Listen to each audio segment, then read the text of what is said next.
Bismillah, alhamdulillah, wa salatu wa salamu ala rasulillah wa ala alihi wa sahbihi ajma'in. Assalamu alaikum wa rahmatullahi wa barakatuh. We move on to our next story in our series, and that is the story of Zulqarnain. It is a story about wealth, it is a story about power, but it is a story about using those two things in a way that pleases Allah subhanahu wa ta'ala. Because as we see today, many people, they use money, they use authority, they use power, they use their armies, they use the police force, and they use it to oppress the people. If we look at the world around us, we see this happening in places like Iraq and Afghanistan, it's happening in places like Venezuela, it's happening in places like Burma or Myanmar, and many other places. People have power, and they use that power in a way that is displeasing to Allah, in a way that is oppressive, in a way that makes life very difficult for the people. For those of you that have been following what's happening in Syria and in Palestine, how the Muslims there are being killed only because they are Muslims, only because they say, we believe in Allah and we believe in the last day, because we are following Muhammad sallallahu alayhi wa sallam. So here's an example of how you can use those things that Allah gives you, whether it be money, whether it be position, whether it be status, and you use it for the sake of Allah. You use it in a way that's going to benefit you. Let me start with an example. If I was to give you 1,000 ringgit, how would you spend this money? Yes, be honest. I gave you 1,000 ringgit. How would you spend it? Yes. You feed your bugs. Okay, interesting. What will you do with 1,000 ringgit? You won't give it to me? I'm a miskin. You're not going to give it to me? Okay, so you give it to poor people. I like this boy. What's your name? What? Naqib. Naqib with a ba. Oh, okay, got it. Okay, Naqib. Girls, what will you do with 1,000 ringgit? Hey? Do you think that that's the answer I want to hear? Or is that the answer you want to give? You know the difference? Because if you think the answer I want is I'm going to spend it for the sake of Allah, I'm going to feed the poor, I'm going to do, Islamic things with the money, that's not the answer I want. I want you to tell me exactly what you do. Are you going to go out and buy 2 new PS4 games? Or are you going to, pay for Netflix for the next year? How are you going to use your 1,000 ringgit? Now, let me give you another example. What if they made you the principal of your school tomorrow? What would you do? What would you change at your school? Tell me. Girls, what would you do if they made you the principal? Yes. Okay, you'd allow people to wear anything. MashaAllah. Yes. You make all the lessons sports. Lovely. Make someone else the principal. So you the principal and you make someone else the principal. That is too complex and complicated. I don't know. What would you do? Yeah? Phones are allowed. Yes, allowed. Okay, alhamdulillah, I'm not making any of you the principals of your school. Yes? Every lesson is agam and aqim. MashaAllah. Alright. The purpose of this question, the purpose of those 2 questions, is to ask you, if Allah gives you money and Allah gives you position, what would you do with it?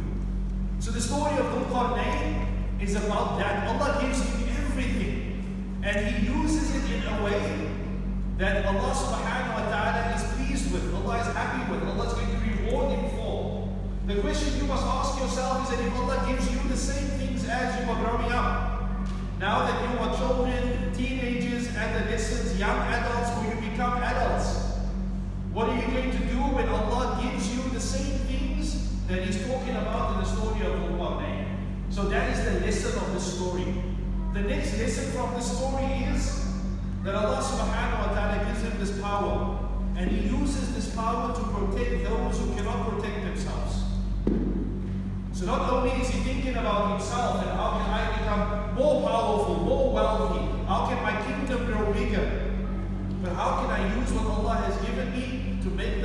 your other people better. And that is a common theme in the Quran and the Sunnah. It's about being in service to others.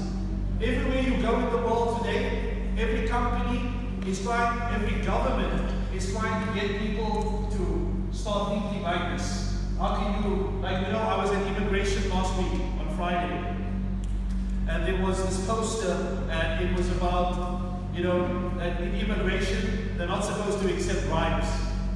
And it's all about integrity and living according to your principles and being a good person and a good employee and working for the nation, things like that. And I'm thinking that is exactly what Islam teaches. In those exact words, living according to how Allah subhanahu wa ta'ala wants you to live. So these are some of the stories. We're also going to talk about Ya'juj and Ma'juj, but inshallah ta'ala, we'll wait until we get there. So let's read the first ayah in the story. Allah subhanahu wa ta'ala says, أعوذ بالله من الشيطان الرجيم ويسألونك عن ذي القرنين قل سأتلو عليكم منه ذكرا. And they ask you about Zulqarnain. Who is asking you? The people of Quraysh. Because as we said a few weeks ago, the people of Quraysh, they asked the Jews, what questions can we ask Muhammad to test his knowledge, to really know that he is a prophet of Allah? What kind of questions can we ask him? So they told him, ask him about the companions of the cave. That was our first story. And ask him about Zulqarnain. Who is Zulqarnain? The word Zulqarnain means the possessor, the owner of two horns. Does this mean that he had two horns? Does this mean that he had a helmet with two horns? Or does this mean that he controlled the land between the east and the west? Those are the two horns. The east is a horn and the west is a horn. Ibn Kathir rahimahullah, he says it is this third meaning. That his empire was so big, it was so large that it covered between the east and the west. Those are like two horns. So he possessed what was between the two, between east and west. Who was Zulqarnain in real life? Because we said when we started our stories, we said that every story in the Quran is a true story, right? It's not a make-believe fictional story. Every story actually happened. So when did this happen? And who is this man? Who was this king? Was he Alexander the Great? The scholars of Islam, they say no, he wasn't Alexander the Great. Why? Because Alexander the Great was not a Muslim. Alexander the Great was not known for his justice. He was not known for his piety. Alexander the Great used to have drinking parties. And some of these drinking parties, people used to die because they were drinking too much. Imagine, you drink so much that you die. In fact, I'll tell you a story that even now, it happened more than 20 years ago, still makes me sad. Two people that I knew, two young boys, they decided that they were going to go out and buy 2 bottles of alcohol. Brandy or whiskey, I forget which type. Then they were going to have a competition to see who can finish the bottle first. And they both died. Why is this a story that needs to be told? Because a lot of the times you are curious, or you are rebellious, or you are a combination of all of them. And so you do things you do not know the outcome of. You don't know what's going to happen. So you try them out. You experiment. You're competitive. There's peer pressure. And so you do things like that. When I was younger, there was this competition to see how many cigarettes you could smoke at the same time without coughing. So you stuff your mouth with like 5 cigarettes, and you light all of them. And then the one who takes a puff and doesn't cough, he's the winner. It's ridiculous, right? Like, how come no one ever does a competition to see who can do the most push-ups? Huh? Who can climb up Table Mountain the fastest? Do something beneficial, something that has real benefits for the body and the mind. How many books have you read this week? How come we don't have competitions like that? Okay, I read 2 novels, 3 non-fiction books, and 2 magazines. MashaAllah. That's amazing. I also read 5 juz of Quran. Allahu Akbar. We don't use our energy. So it's not Alexander the Great. So who is it? Remember what we said at the beginning of our series. It doesn't matter who it was. It doesn't matter whether we know his name. It doesn't matter whether we know what part of the world he had his kingdom. It doesn't matter whether we know when it happened. But what is important is to know why Allah is telling us his story. That's the question you must ask yourself when reading the Quran.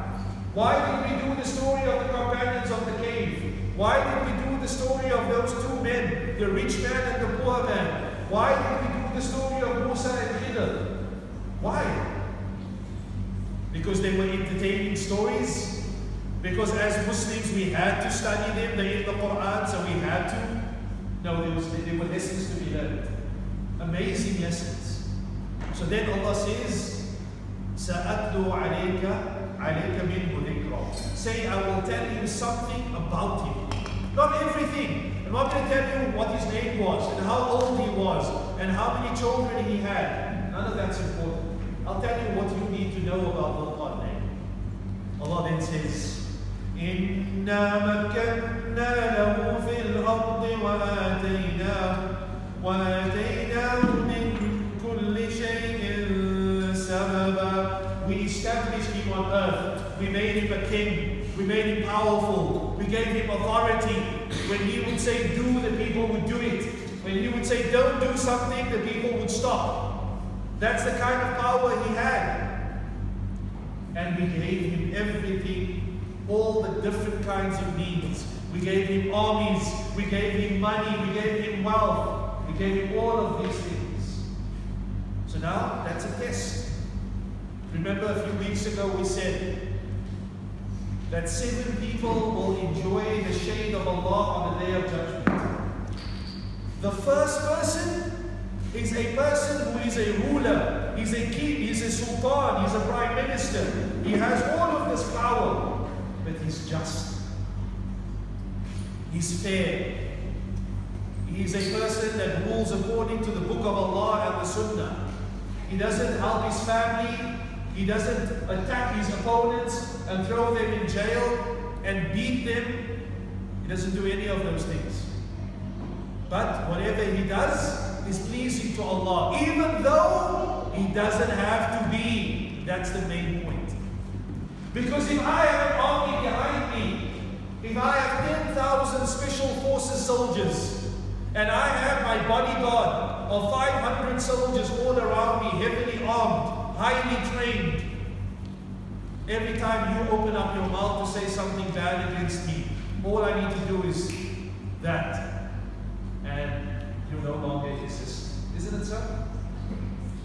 I just have to look in your direction disapprovingly, look at my guards and say,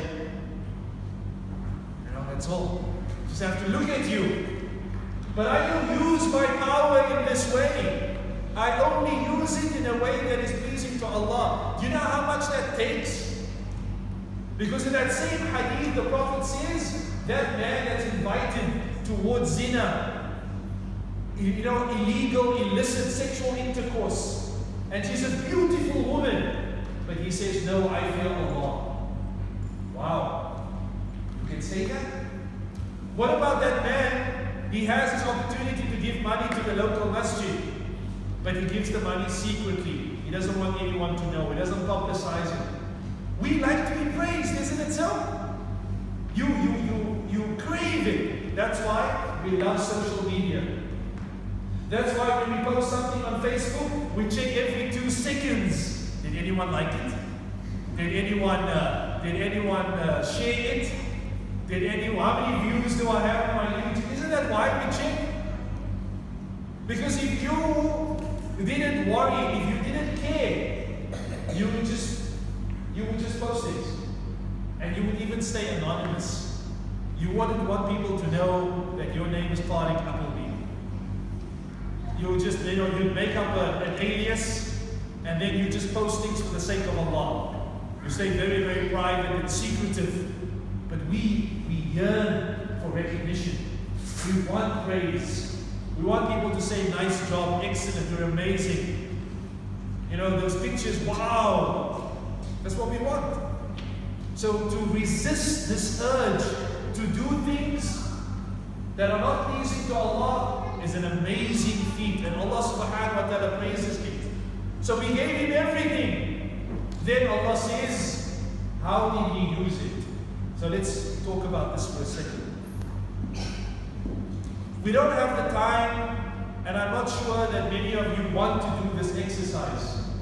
But I think that it's important that we start recognizing some of the gifts that Allah has given us. Do you have an army? Do you have an army? No. Do you have unlimited resources? Like more money than you know what to do with? No. Are you the Prime Minister, Sultan, King?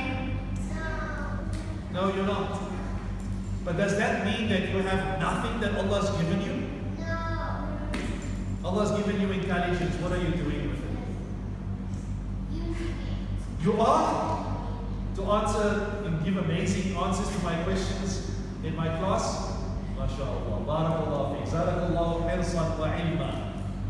So, if we really think about it, Allah has given us all things. I regret, guys, when I was in school, even this morning I was thinking about the time I wasted when I was a student in Medina. And wallahi, it brought me to tears. I was trying to get my daughter to sleep, and for some reason I was thinking about the 7 years I spent in Medina. And when I wasn't married, and I was single, and I was living on my own in the dormitory, and I had all of this spare time. I had no children to comfort, I had no bills to pay, I had no work to do, but yet I wasted so much time. How much more could I have accomplished if I had dedicated my time, if I had used the gifts that Allah had given me in a way that was pleasing to Allah, that was going to benefit me later? Memorize more hadith, memorize more poetry, read more books, learn other languages. I had all the time to do this. Right now you all have this. Allah saying we gave Zulqarnain everything. And then he says, and he used what we gave him. So if Zulqarnain is to be known for anything, he has to be known for using all of the gifts that Allah gave him in ways that were pleasing to Allah, that were beneficial. Then Allah subhanahu wa ta'ala says, حتى إذا بلغ مغرب الشمس وجدها تغرب في عين حمئة ووجد عندها قوما قلنا يا ذا القرنين إما أن تعذب وإما أن تتخذ فيهم حسنا. And he pursued a certain course, he used what we gave him, and he went westwards. So he took his army, he took his wealth, he took everything that Allah had given him, and he started calling to Allah subhanahu wa ta'ala. We haven't really spoken about jihad in this class, have we? Have we spoken about jihad? What is jihad? Jihad is putting on a suicide vest and walking into the market and blowing yourself up, right? That is jihad. Jihad is to take a knife and walk on London Bridge and stab everyone you meet. Is that jihad? It's jihad to get on a plane and hijack the plane and fly into a building. Is this jihad? Answer me, is this jihad? None of this is jihad. To attack innocent people, civilians, this is not jihad. To torture people, this is not jihad. To fight for the sake of Allah, to fight so that the word of Allah might be the highest, to fight so that people may enter into Islam, so that there may be justice on earth, prosperity, safety and security, that we defend ourselves, all of that is jihad. But not those examples I gave you earlier. So Zulqarnain took his army and he went out in jihad. He went westwards. He took all of the things Allah had given him and he was going to call to Allah. And he found that the sun was setting in a murky spring. Now let's stop here for a moment.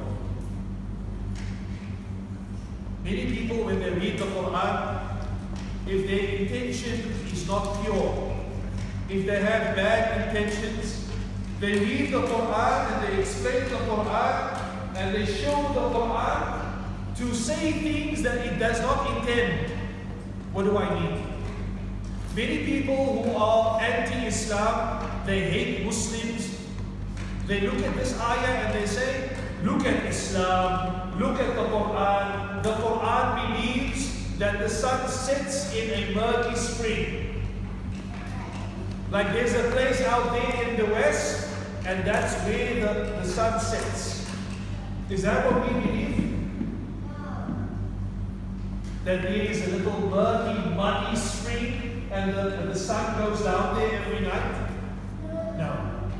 But rather, if you are standing on the beach, and the west is in front of you, the horizon is in the west, and you see the sunset, what does it look like to you when you are looking at that? That the sun is disappearing into the water.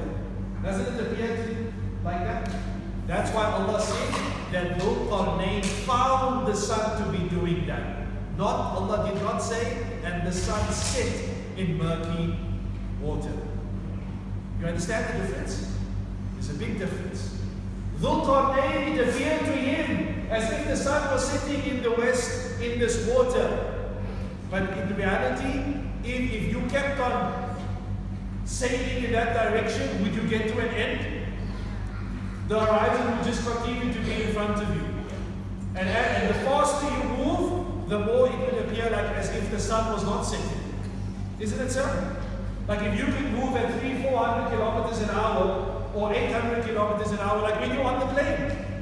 Sometimes you are in the air for like 20 hours and the sun is up the whole time. How is that possible?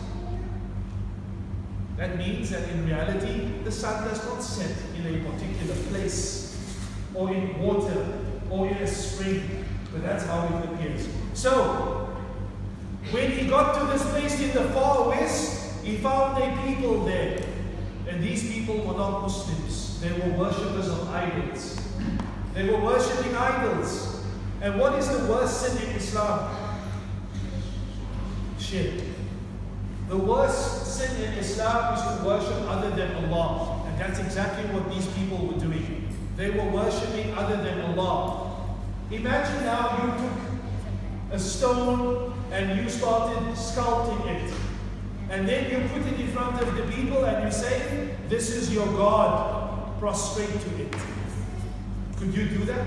No. Now imagine this example. The Prophet tells us, or we know that the people of Makkah before Islam, sometimes they would be traveling and they didn't have a God, like an image to worship. So what would they do? They would take some milk and they would take some barley and wheat and then mix it all together until it became hard. You take porridge, you take oats and you take milk, and then it gets hard, and then you can kind of sculpt it. So then they would make an image of the God and put that in front of them, and they would worship it.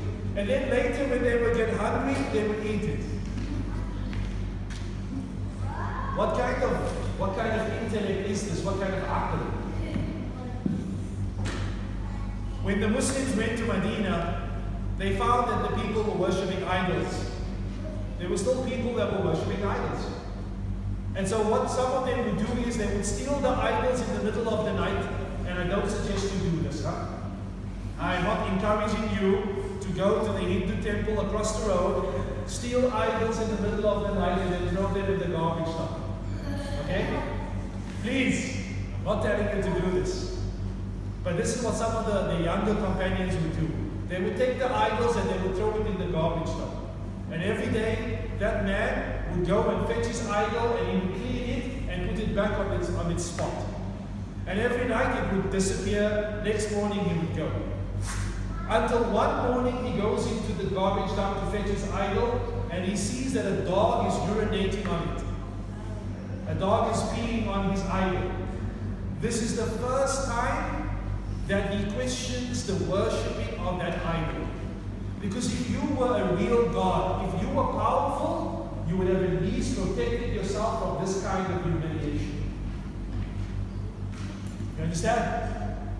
This is the first time. This is why sometimes when you are calling people to Islam, it helps to use logical examples. Get them to think about why what they are doing is wrong. Don't tell them, what you're doing is wrong. Don't tell them that you are going to burn in the fire of Jahannam. You got to stop what you're doing. Rather, appeal to their logic, appeal to their emotion, get them to think for themselves. This is the best way. One day my father, he was in a gathering and it was raining heavily outside. So the man said, Alhamdulillah, because of all of the graves of pious people in Cape Town, that's why we're not being flooded. No floods are happening. So my dad said, that's interesting, yeah. But how come the people of Palestine are not protected? And they have prophets buried there. Guy's scratching his head. Aren't the prophets higher than pious people? So if the pious people are protecting Cape Town from flooding, why are the prophets and their graves not protecting the Muslims from the Israelis? You understand the logic? Instantly the man thought, you're right. That's wrong. I shouldn't think like that. Allah alone protects us. Only Allah protects us from our enemies, from natural disasters. But then Allah says to Zulqarnain, does anyone have water? Does anyone have a milkshake? Does anyone have honey? Jazakumullah khair. Barakallahu feekum. I think I'm shouting too much and I'm straining my voice. Jazakumullah. From the Swiss Alps, the French Alps, sorry. Bismillah. Instantly my voice is better. Because it's from the French Alps. It was from the Swiss Alps and it would have taken some time.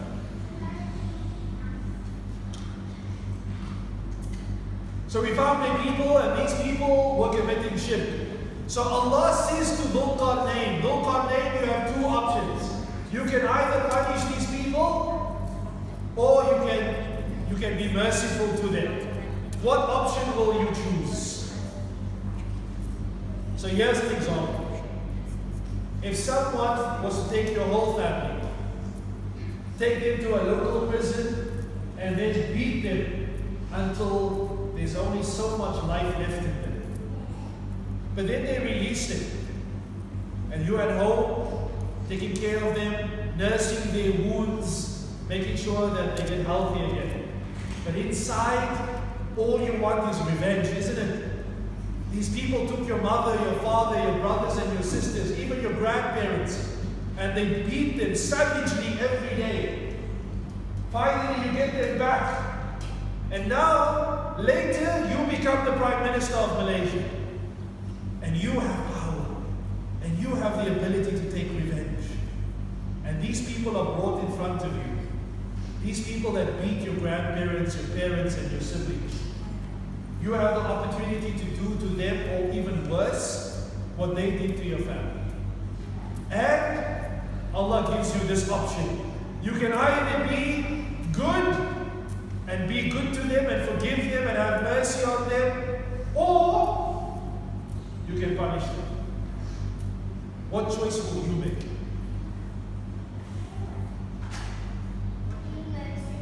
Really? I'll whip them. I will do exactly what they did. Sorry, did I say that? I was thinking it. No.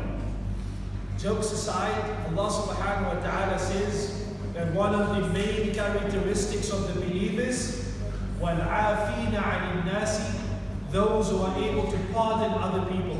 وَالْكَاظِمِينَ الْغَيْظِ, And those people that are able to suppress, push down, get rid of their anger, their feelings of revenge, their feelings of, their temper. A man came to the Prophet and said, Ya Rasulullah, give me advice. The Prophet said, La taghdab, don't become angry. He said, Ya Rasulullah, give me advice. He said, La taghdab, don't become angry. We did this hadith many months ago when we were studying the 40 hadith of Imam al-Nawawi. La taghdab, don't become angry. Why? Because when you become angry, you do and say things you'll regret later. You'll swear, you'll curse. You will attack that person's personality. I never loved you. I don't care for you. I think that you are like this and like that. And then when your anger subsides, when it goes down, when you calm down, when you lay in your room thinking about what you said and what you did, then what do you feel? You feel regret. You feel sad. You wish you had not said or done what you did. How many times are you violent when you are angry? So Allah is teaching us an amazing lesson. That even when you have the ability to take revenge, you have the ability to get your haqq and your right. As a Muslim, you exhibit forgiveness. You pardon. There was something called the Truth and Reconciliation Commission in South Africa after apartheid. It was called the TRC. And people went there to give testimony about what used to happen when the whites were in control of South Africa. One Sheikh, he was taken prisoner. He was taken to a local prison in Cape Town and he was beaten and cigarettes were put out on his skin. All of these things were done to him. He was kicked in the groin multiple times and he died of his wounds. Initially they made it seem as if he done it to himself. Like he wanted to kill himself, so he threw himself down a flight of stairs.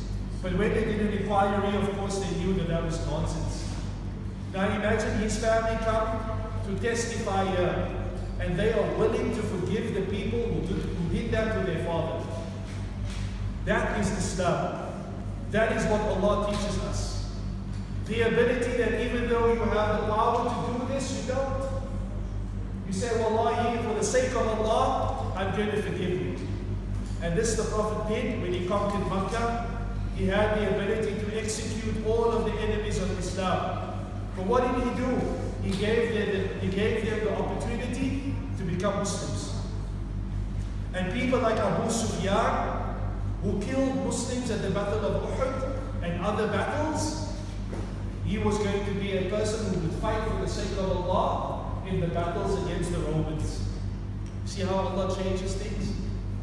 So always make sure that you are the best person. Sometimes you argue with your brothers and sisters or with your friends. Does this ever happen to you? It always happens, right? So who's the first person to apologize? You or your brother? You? Always, huh? MashaAllah. Well, the Prophet ﷺ says, that person is the best person. The best person is the person who gives salams first. The person who says, I'm sorry, I apologize. What I did and what I said to you was wrong. It takes a lot, but it shows a strength of character. So Allah says that Zulqarnain said, قال أما من ظلم فسوف نعذبه ثم يرد إلى ربه فيعذبه عذابا نكرا. He said, as for him who does wrong, we will penalize him, execute him, or we will do what is necessary. What does he mean? Zulqarnain is saying, as for those people who refuse to believe, as for those people who refuse to repent, then we will punish them. And they will then go back to Allah subhanahu wa ta'ala, and the punishment of Allah will be even worse. This is an important lesson. What is the lesson? We will do wrong. and we will commit sins and we will oppress other people. And we might get away with it, guys. Did you know that? It's possible that you could commit crimes. It's possible that you could hurt people deeply and you could get away with it. No action will be taken against you here in this world. No one will hold you accountable. There will be no penalties. There will be no fines. There will be no jail time. But Allah subhanahu wa ta'ala is reminding us that there is accountability in the year after. That even though you might escape punishment here, you cannot escape it in the year after. This belief in the year after is what must guide you wherever you are. Fear Allah wherever you are, because even though the people will not hold you accountable, Allah subhanahu wa ta'ala will. And he then continued and he said, وَأَمَّا مَنْ آمَنَ وَعَمِلَ صَالِحًا فَلَهُ جَزَاءً الْحُسْنَى وَسَنَقُولُ لَهُ مِنْ أَمْرِنَا يُسْرًا. And as for him who believes and acts righteously, who can remind me, many months ago, we discussed the 6 pillars of Iman and belief. What are, and who can give me all 6 in the order that we discussed them?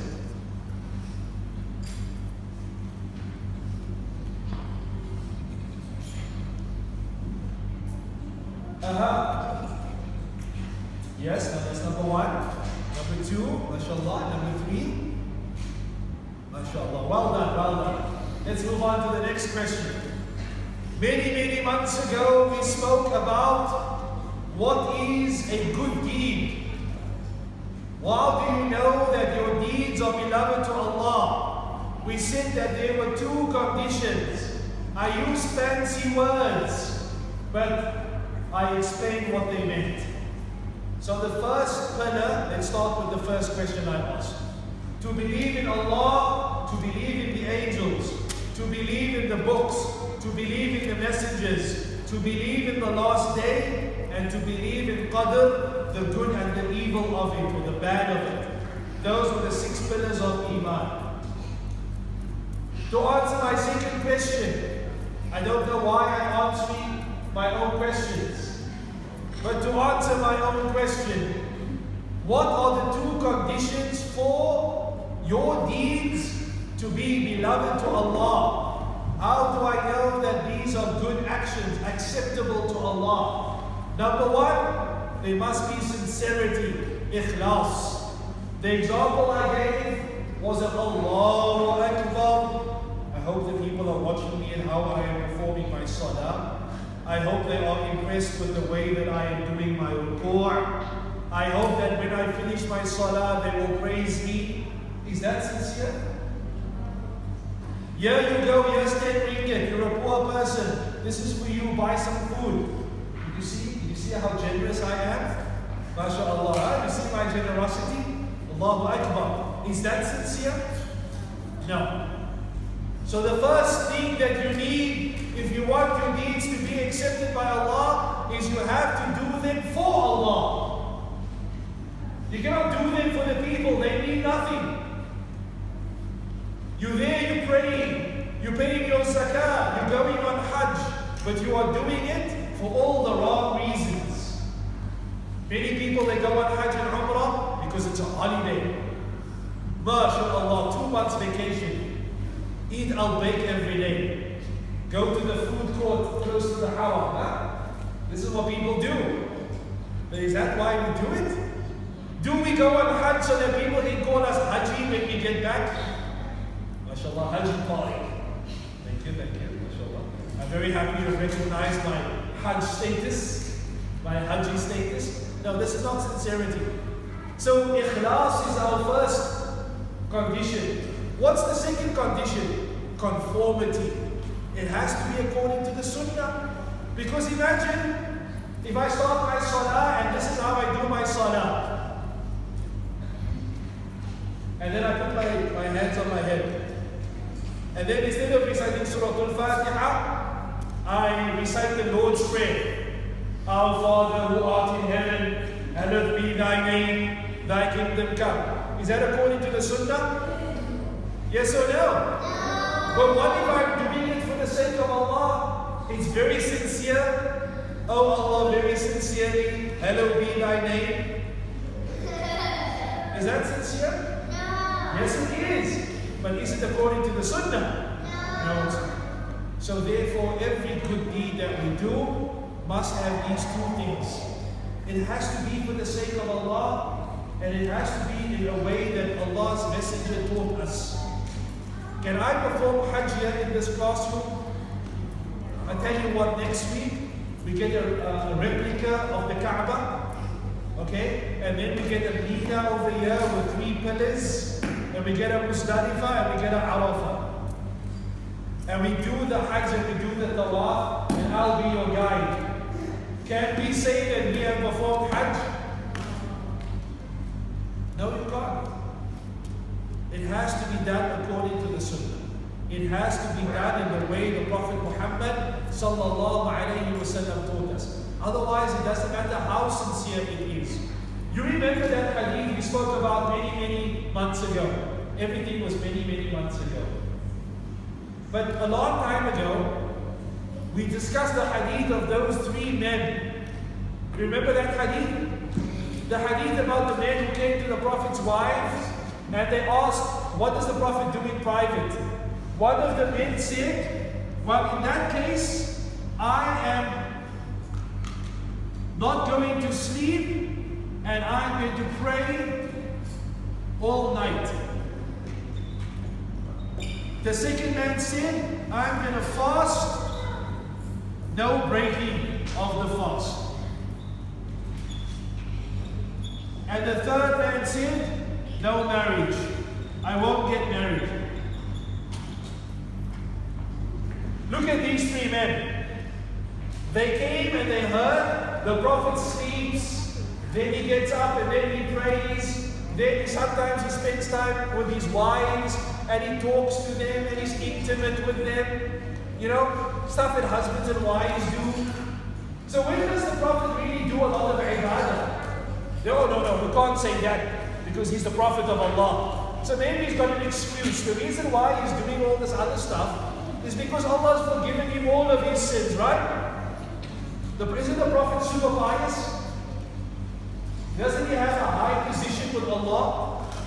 Yeah, so that means he doesn't have to do any of these things. So what we're going to do is, we won't sleep and I'll pray the whole night. The second person said, I'm going to fast and I'm not going to eat again. Every day, just fast, continuous fasting, mashallah.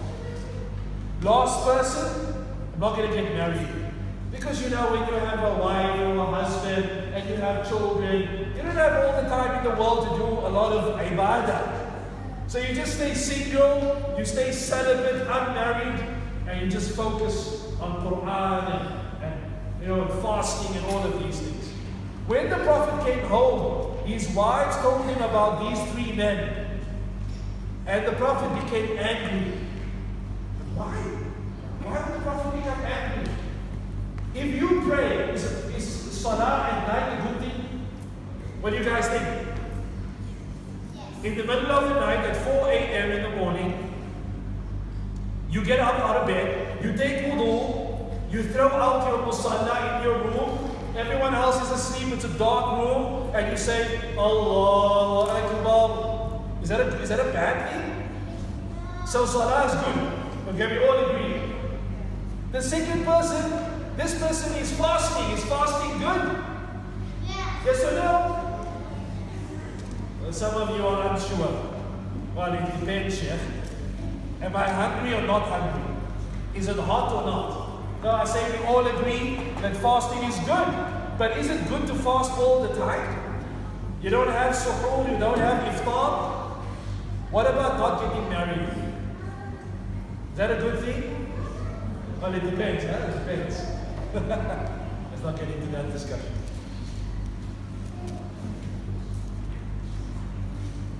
How many of you youngsters are married?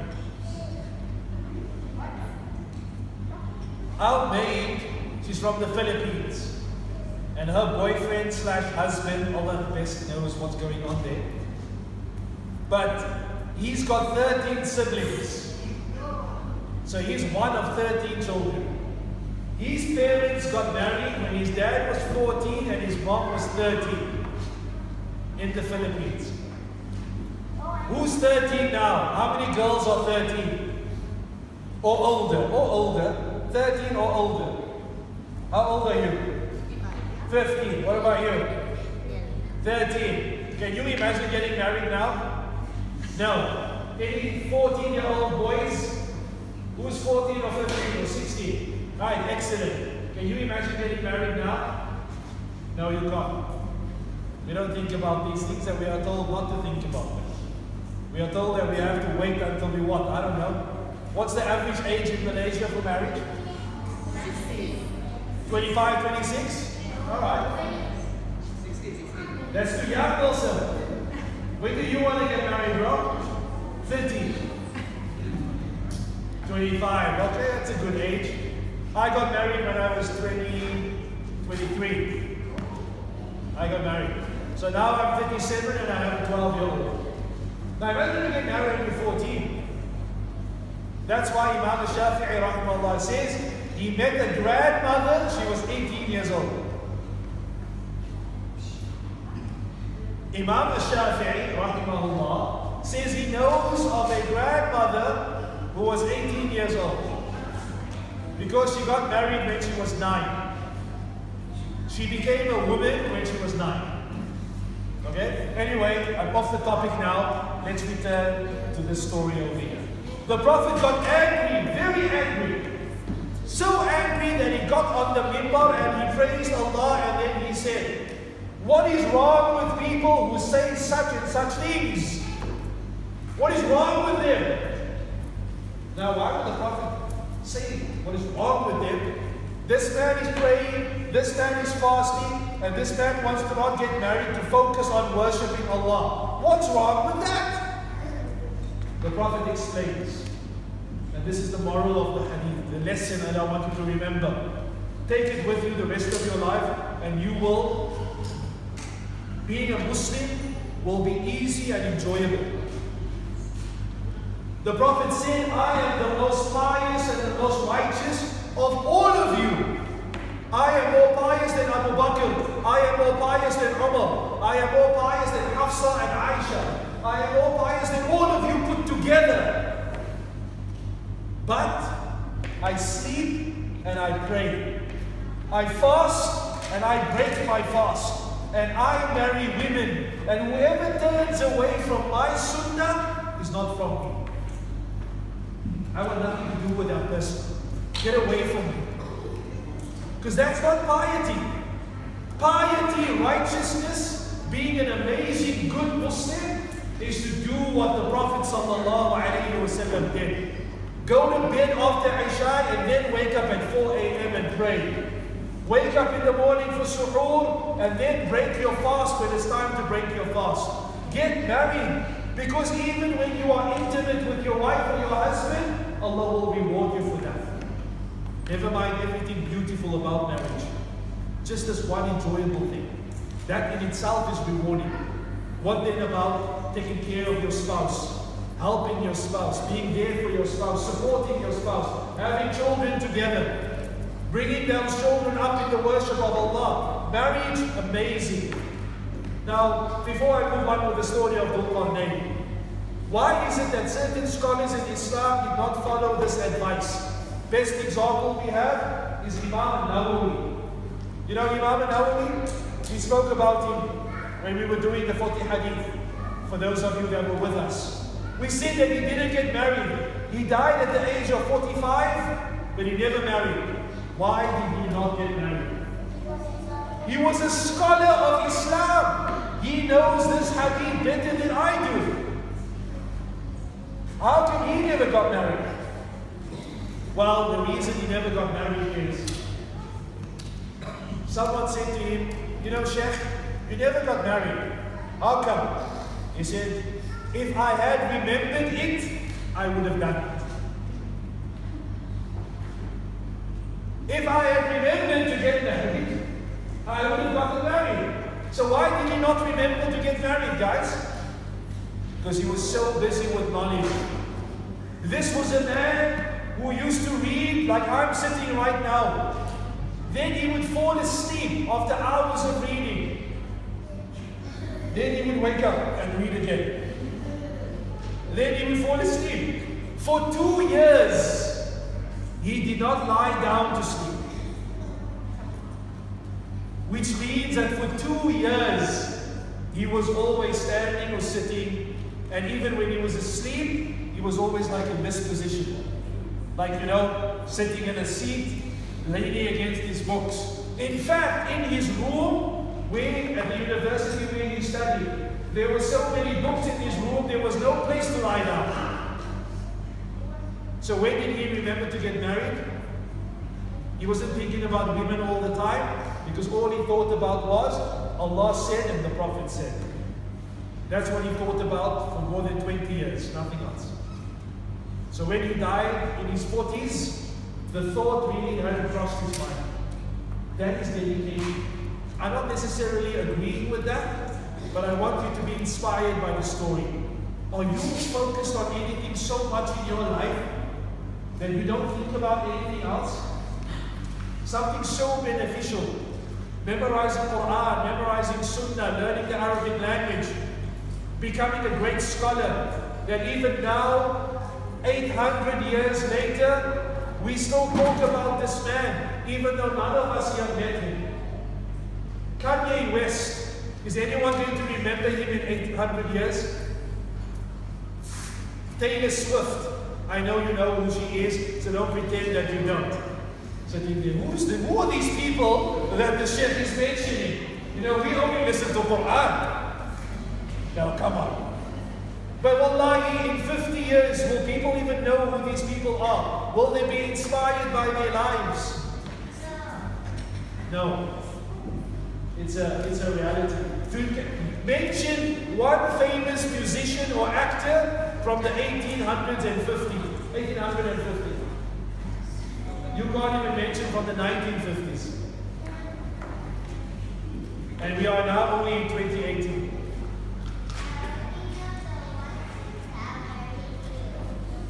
You do? Well, thank you for being honest, my friend. Alright, we move on. So, sincerity and conformity. Do it for the sake of Allah and do it according to the Sunnah. And as for him who believes and acts righteously, he will have the finest reward. What is the finest reward? It's Jannah. There's nothing better. Can you imagine a place, guys? A place where you will never feel fear again. Can you imagine a place where you will never be thirsty again? Can you imagine a place where you will never go hungry again? Can you imagine a place where you will never be sad? Can you imagine a place where you'll never be too hot or too cold? Can you imagine a place in which everything is enjoyment? There's no pain, physical or emotional. Can you imagine a place like this? You don't have to prepare your own food. You don't have to work. You don't have to make effort. When you burp, it smells like musk. You never have to go to the toilet again. Isn't that amazing? When you sweat, it smells good. It smells like musk. Now, let's be honest. Most of us don't know what musk smells like. So I don't know what kind of example we will give. Why do we find that the Prophet used musk in so many examples in the Sunnah? Because it was the most expensive and the best perfume at the time. Because they take it from the musk deer. It's not available. Number one, because the musk deer is not endangered per se, but it's not a renewable resource. You can't farm these animals because you have to kill them to remove the glands. So that's why musk isn't available. It's super expensive. You can go to the body shop later. If you go to a mall and they have a body shop, they sell white musk there. And they just take it and try to get a sense of the smell. But even that is not real musk. That's probably produced in a lab somewhere. But Allah knows best. Let's move on. And we will speak to him of our command with ease, meaning Allah will make things easy for that person. Allah says in Surah Al-Talaq, وَمَن يَتَّقِ اللَّهَ يَجْعَلْ لَهُ مَخْرَجًا وَيَرْزُقْهُ مِنْ حَيْثُ لَا يَحْتَسِبُ. And whoever fears Allah, Allah will make a way out for him. And Allah will provide for him from places he could never have imagined. I want you guys to remember this. Always put the taqwa of Allah first. Because then Allah will always make a way out for you from every difficulty. From every difficulty, and Allah will always provide for you. Even though it might seem like your case is hopeless. A few years ago, I was in Thailand. I was waiting for my immigration status to be resolved here in Malaysia. I had no money. I was in Chiang Mai. I had no friends. I had no money. I had no cash. I had no money in my bank account. And I was thinking, where am I going to sleep tonight? And out of nowhere, I get a message from a friend here in Malaysia. And he says to me, Sheikh, is everything okay? Do you need help? Is there any way I can be of assistance? And I'm shy to tell him that I am completely broke. I have nothing. But then he decides, without me telling him, he says, Sheikh, where are you now?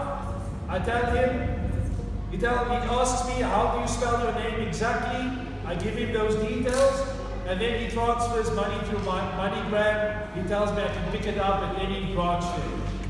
And he sends me this money, and I think, subhanallah, I was thinking, what is my way out here? And I have many stories, my own personal stories like this.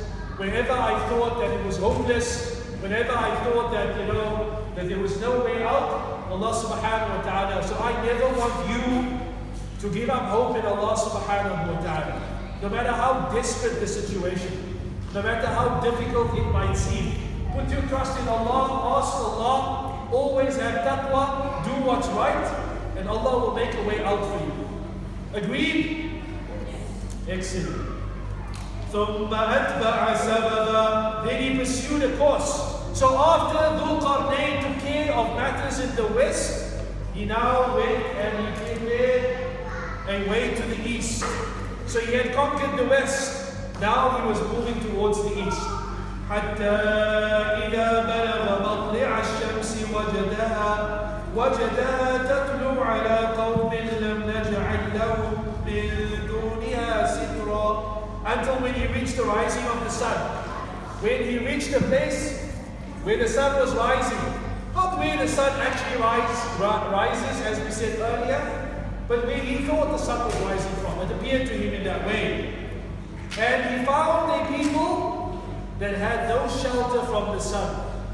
There were no trees, they had no houses. These people were living a very bad existence.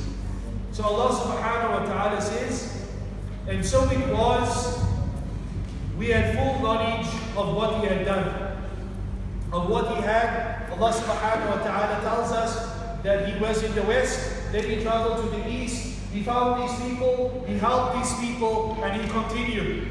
And he went until he reached the point separating between two barriers. What does this mean?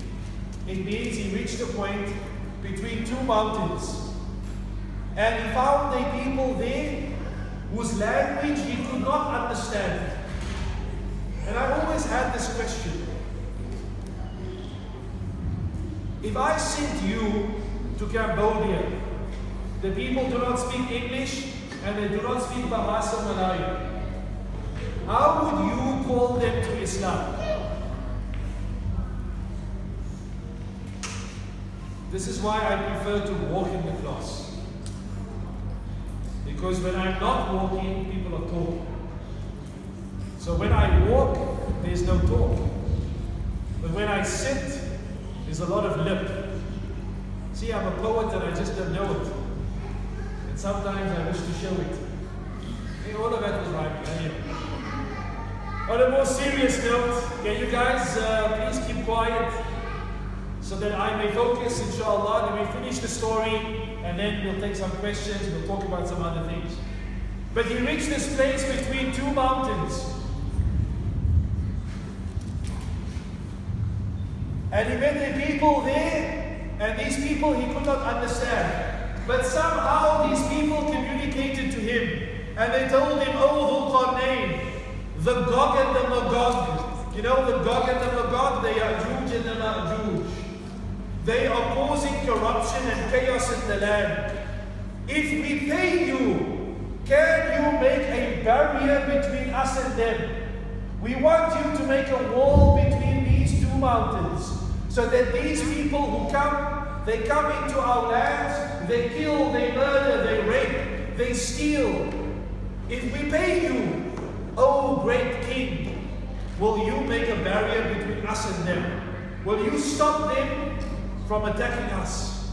So what does he answer? He says, what my Lord has given me is so much better than what you have. I don't need what you have, because what Allah has given me is so much better. Now you have to be honest with yourself. You can only make a statement like this when you take stock of what Allah has given you. You can't make that statement until you've thought about what Allah has given you, can you? If someone comes to you and wants to give you something, how can you tell that person, no thank you, I don't need what you have, what Allah has given me is so much better? How can you make that statement? You can only make it if you have thought about what Allah has given you. So Zulqarnain, he makes this statement, he says, no, what Allah has given me, but I will build between you and them a dam, a barrier. I will make a barrier between you and them. I won't take any money. And let me stop here for a moment. If you are given the choice between doing something for the sake of Allah and being paid for it and not being paid for it, it is better to do it without payment. It is so much better. So much more rewarding. So much better for your ikhlas. Maybe, I'm giving a khutbah only because they will pay me. Maybe I'm giving a speech only because I'm being paid. But if I only do it for the sake of Allah, then I know that I am sincere. What other intention could I have? But to be honest though, I must say that even if you are not paid, Shaitan might still whisper, might still encourage you to do it for the praise of the people. Like on Eid. On Eid I gave a khutbah, I was not paid for it.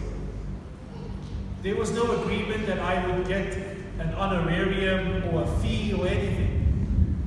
But after the khutbah, people said, Jazakallahu khairan, Sheikh, that was a good khutbah, thank you for that khutbah. Sheikh, even my 12-year-old enjoyed that khutbah. Now if I did that khutbah for that reason, to hear all of this praise, oh tell me more, then would it be sincere? Would it be of benefit to me? No, it wouldn't. So always make sure that if you have the opportunity to do things for the sake of Allah, you do them for the sake of Allah. It's so much better. Now let's move on. Bring me blocks of iron, he said to them. So that when he had leveled between the two cliffs, he made it level. He said, blow, meaning blow into this furnace in which he was melting lead, and bring me tar so that I may pour it over the iron. Why is he making this out of iron, lead and tar? The actual structure is made out of iron, and then he pours over it molten lead and tar. Because he says, so that they were unable to climb it and they could not penetrate it. Why does Allah inspire Zulqarnain to make the dam out of iron and then to cover and coat the iron with lead and tar? Two reasons. One, so that they can't go through it. It is too strong, it is too thick, and they can't climb up it because it is too smooth and it is not easy to climb over. This is why Allah subhanahu wa ta'ala inspired Zulqarnain to make this barrier between the people and Ya'juj and Ma'juj out of iron, and then to pour molten lead over that iron, so that they could not go through and they could not go over. So he protected the people from them. And they have been, and we have been protected from Ya'juj and Ma'juj since that time.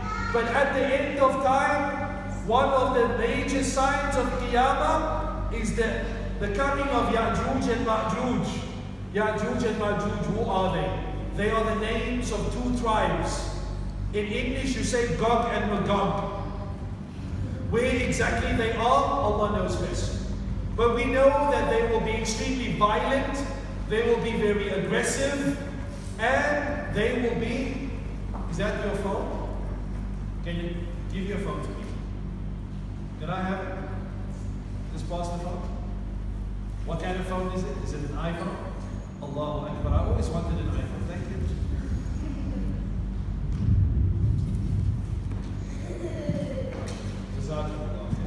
Well, it's a bit small compared to my phone. So, read like that. Anyway, I'll just keep it over here. You can have it back later, inshallah. When I taught for Al-Kawthar, we had a policy. If I hear anyone's phone, then I confiscate it. And sometimes I used to make jokes, and when I would hear the phone, I'd say, bring your phone here. And then I would say, Ya Allah, make it an iPhone 6. And then they would bring it, and it would be an iPhone 6. Or I would say, oh, I don't know if you guys remember BlackBerry. You don't remember BlackBerry? Oh, you do? Okay, mashallah. And then the latest BlackBerry came out, and I said, I heard a phone. Ah, you over there, bring your phone. Ya Allah, make it a BlackBerry. And it wasn't BlackBerry. So then I would joke, and I would say, if anyone wants me to make dua for them, it's 100 ringgit. Because apparently my du'as are accepted, right? No, just kidding. Anyway, what do we know about Ya'juj and Ma'juj? We know that there will be so many of them that they will get to the lake of Tiberias in Palestine. When the first part of the army reaches it, they will start drinking from the lake. When the last part of the army reaches the lake, they will say, there used to be water here. That's how many they will be. Everywhere they go, they will kill everything they find. Men, women, and children. This is why many Muslims that were faced by the Mongols, they thought that the Mongols were Ya'juj and Ma'juj. Because of how violent they were. Because they killed everything in the cities that they took. They killed the men, the women, the children. They killed everything in sight. They even killed the animals. Why? The main reason was to strike terror into the hearts of anyone who wanted to oppose them. Because if you hear that this army was in Malacca and they killed 100,000 people and they are coming now to KL, and you have the opportunity to surrender, will you surrender? No. Very likely you will. Very likely that you will surrender. Many Muslim cities did not surrender, as our brother said, and they faced the consequences of not surrendering. But let's be honest, sometimes the Mongols never kept their promise. They killed the people anyway, even after they surrendered. That's a different story for a different day. But let's move on. Then he says, قال هذا رحمة من ربي فإذا جاء وعد ربي جعله دكا وكان وعد ربي حقا. Zulqarnain said, this is a mercy from my Lord. This protection between you and Ya'juj and Ma'juj. That brief description I gave you earlier about how evil they will be is only a taste of what they will actually be. You can't really imagine it. Imagine this. You can't imagine hundreds of thousands of soldiers marching through a place like Tamantun and killing everyone that they find, even the children. You can't imagine that, because here in Malaysia, alhamdulillah, you have peace, you have security, you have safety. You can go to the store and alhamdulillah, drive your cars, alhamdulillah, nothing happens. You go to school, you go home, nothing happens. happens, you don't even hear gunshots. Growing up in Cape Town, this was not the case. But anyway, coming back to the story. This is a mercy from Allah. But one day, when the promise of Allah will become a reality, meaning the day of judgment happens, this will be gone. And Ya'juj and Ma'juj will exit. And they will do what the Prophet ﷺ said they would do. At this time, the Muslims will be led by Isa ibn Maryam. And he will take the Muslims and they will run away from Ya'juj and Ma'juj. They will go to Mount Tur in the Sinai Peninsula, part of Egypt today. And that's where they will hide on top of this mountain until Allah destroys Ya'juj and Ma'juj.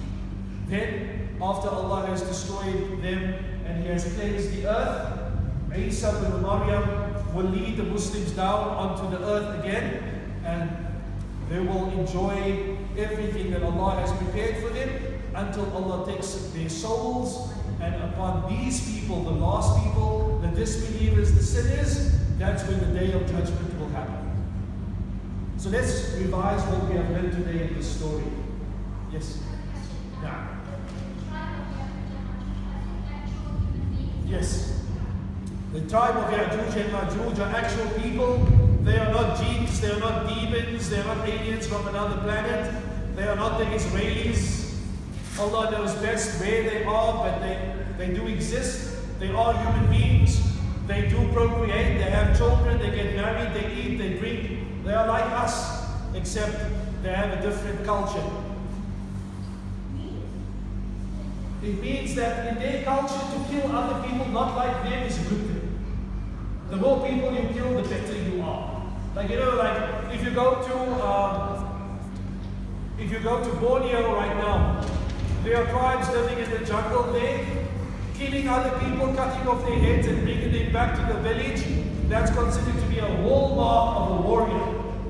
Is that part of your culture? Mom, I'm just going out to kill a few people, I'll be back in an hour. Is that part of your culture? No, so they are different in this regard. And there are still people living today where killing other people is still part of the culture. It's still what makes you a powerful, brave warrior. You get your status in your community by killing your enemies. So Ya'juj and Ma'juj, this is part of who they are. So yes, there are people. Now, the main lessons I want you to focus on in the story are the following. Number one, that if Allah gives you certain gifts, you have to use those gifts for the sake of Allah. You have to use them in a way that is pleasing for Allah. It doesn't matter whether it is intelligence, it is wealth, whether it is power. Always make sure you use it for the sake of Allah. Number two, if you want to achieve anything amazing, anything noteworthy, anything praiseworthy, if you want to be successful, you have to use the gifts that Allah gives you to its full potential. You can't waste anything that Allah's given you. If Allah's given you amazing talents and skills, use those talents and skills. If Allah's given you wealth, use that wealth. If Allah's given you position, use that position. Don't be lazy. Don't procrastinate. Don't make excuses. Don't blame other people. Number three, the third lesson is that jihad for the sake of Allah is part of Islam.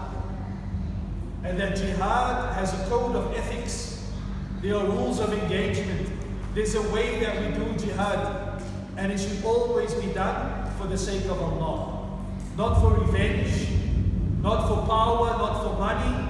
We shouldn't be fighting only because it satisfies our ego. No. We don't fight because we are Arabs. We do not fight because we are Malay. We do not fight because we are,